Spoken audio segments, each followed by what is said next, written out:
अब देखेंगे mutation. Mutation basically यह सीरीज 2-3 पार्ट्स में आएगा, छोटे छोटे टर्म के बारे में। ठीक, तो म्यूटेशन क्या है? अनुवांशिकी संरचना में अचानक परिवर्तन। ठीक, अचानक परिवर्तन को म्यूटेशन कहते हैं, म्यूटेशन। ठीक, तो अचानक परिवर्तन किस में आएगा? अनुवांशिकी संरचना में। तो यह बेसिकली डीएनए में आता है। ठीक, बेसिकली डीएनए में होता है।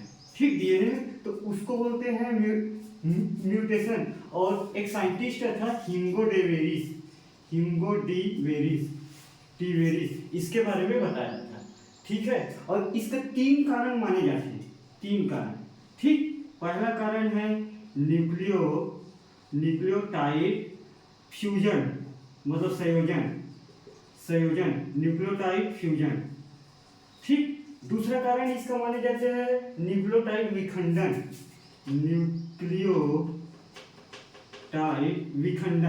ठीक, आप देखिएगा, मैं जल्दी जल्दी लिख रहा हूँ। तीसरा इसका कारण माना जाता है न्यूक्लियोटाइड स्थानांतरण, न्यूक्लियोटाइड स्थानांतरण। ठीक, तो न्यूक्लियोटाइड फ्यूजन का मतलब क्या? न्यूक्लियोटाइड मतलब क्या? डीएनए आरएनए का यहाँ के पोर्शन कट के यहाँ इसके साथ संयोजन हो जाता है, संयोजन हो जाते हैं। तो भाई यहाँ के इंफॉर्मेशन अगर यहाँ आ गए तो कहीं ना कहीं म्यूटेशन हुआ कि नहीं हुआ? अचानक परिवर्तन हुए, और इस प्रकार के म्यूटेशन को बहुत ही खतरनाक माना जाता है। ठीक है, लिख लोगे, बहुत ही खतरनाक माना जाता है। और डीएनए के एक पोर्शन नीचे वाले पोर्शन में आके जुड़ जाता है, उसी को बोलते हैं संयोजन। ठीक है, मैं कारण पढ़ा रहा हूँ, 3 कारण होता है करके। ये भाई अचानक संरचना हो रहा है तो कोई ना कोई कारण होगा। न्यूक्लियोटाइड विखंडन मतलब टूट कर कहीं भी जुड़ जाना। ठीक है, तो न्यूक्लियोटाइड विखंडन के मतलब क्या होता है कि डीएनए के संरचना टूटकर अलग हो जाना, डिलीट हो जाना। ठीक, जैसे कि ये डीएनए का संरचना है, क्योंकि मैं बेसिकली डीएनए में होता है बताया हूँ, तो डीएनए में हो रहा होगा, तो ये डीएनए का स्ट्रक्चर होगा। और इस डीएनए का कट कर पार्ट्स अलग हो जाते हैं, वो कहते हैं न्यूक्लियोटाइड विखंडन। और यह दोनों प्रकार के सबसे खतरनाक म्यूटेशन माने जाते हैं, खतरनाक। ठीक है, यहाँ तक लिख लोगे। तीसरा का है न्यूक्लियोटाइड स्थानांतरण।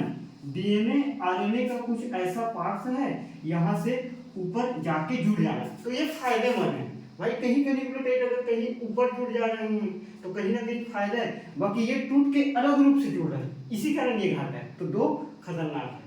बात यहाँ तक समझ आ गए। और म्यूटेशन होने के लिए उत्तरदायी फैक्टर कहाँ है? 2 मिनट में।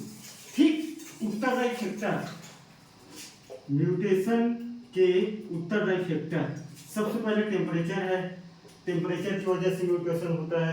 कुछ रासायनिक है, कुछ रासायनिक में जैसे कि मस्टर्ड मतलब सरसों के कुछ ऐसे पराली को जलाएंगे ना, तो उससे निकलने वाला जो गैस है हमारे डीएनए के भेदन क्षमता को वहां के न्यूक्लियोटाइड को डिस्टर्बेंस कर देता है। ठीक, एक है फॉर्मेल्डिहाइड। ठीक, एक है नाइट्रिक एसिड। तो ये क्या है? उत्तरदायी कारक है। ये सारी हमारे डीएनए के अंदर जा रहे हैं और जाने के बाद क्या कर रहे हैं? बेसिकली इफेक्ट करता है।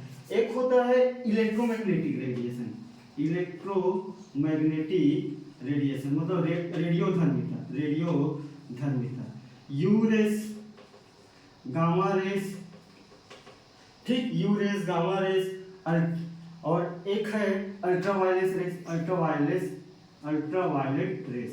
सबसे खतरनाक यू रेस माना जाएगा हमारे बॉडी में, और यहाँ के डीएनए के स्ट्रक्चर को चेंज कर देगा। तो क्या हो रहा है? चेंज हो रहा है कि नहीं हो रहा है? और हमने क्या पढ़ा? चेंज। एक होता है पर्यावरणीय कारक। ठीक, अब मैं क्लासिफिकेशन नहीं बता रहा हूँ। पॉइंट म्यूटेशन क्या है? पॉइंट म्यूटेशन किसी छोटे से न्यूक्लियोटाइड में चेंज आना।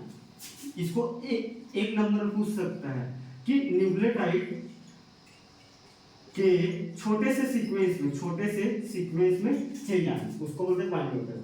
अब मैं क्लासिफिकेशन ही बता रहा हूँ कि स्पॉन्टेनियस होता है, स्पॉन्टेनियस मतलब नेचुरल इंड्यूस्ड, आर्टिफिशियल रूप से म्यूटेशन होता है। एक होता है सर्वाइवल के बेसिस पे होता है। सर्वाइवल के बेसिस पे क्या क्या होता है? सर्वाइवल के बेसिस पे 4 प्रकार का होता है, सुन लो। पहला कौन सा होता है सर्वाइवल के बेसिस में? लीथल। लीथल एक ऐसा म्यूटेशन है, अगर मान लो जाए अगर लीथल म्यूटेशन होगा तो उस तरीके से म्यूटेशन में 50% जिएगा। अगर सब लीथल होगा तो 100% मरेगा, सब लीथल होगा तो 50% मरेगा। वाइटल होगा तो 50% जिएगा, सब वाइटल होगा तो 100% जी जाएगा। तो वो क्लासिफिकेशन आप देख लेना, बाकी मेन पॉइंट है ऊपर में इसको लिखना पड़ेगा तो ही देखो, ठीक।